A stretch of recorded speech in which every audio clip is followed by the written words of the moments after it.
கள்ளக்குறிச்சி மாவட்டம் மணலூர்பேட்டை அருகே தென்பெண்ணை ஆற்றின் தென்கரையில திருக்கோவிலூருக்கும் திருவண்ணாமலைக்கும் இடையில அமைந்திருக்கு இந்த ஆதி திருவரங்கம் அரங்கநாதர் கோவில்.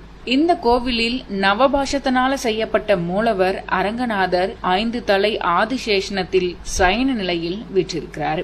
நவபாஷண சிற்பம் அப்படிங்கிறது 9 வகையான பொருட்களை கொண்டு செய்யப்படக்கூடிய ஒரு சிற்பம். ஸ்ரீதேவி மடியில தலையும் பூமாதேவி மடியில் காலையும் வைத்த நிலையிலும் பிரம்மாவிற்கு வேதங்களை போதித்தபடியும் உள்ள அரங்கநாதனுடைய கையை கருடாழ்வார் தன்னுடைய தோல்ல தாங்கியிருக்காரு. தாயார் அரங்கநாயகி தனி சன்னதியில எழுந்தருளி அருள் பாலித்துட்டு வராங்க. தற்போதைய திருச்சி திருவரங்கம் கோவிலுக்கு முன்பு தோன்றியதால இந்த கோவில் ஆதி திருவரங்கம் அப்படின்னு அழைக்கப்படுது. ஆதி திருவரங்கம் ரங்கநாதர் கோவில் 2000 ஆண்டுகள் பழமையானது அப்படின்னும் திரேதாயுகம் முதல் இருக்கிறது அப்படின்னும் நம்பப்படுது. ஆதி திருவரங்கத்துல பெருமாள் பள்ளி கொண்டதற்கு ஒரு புராண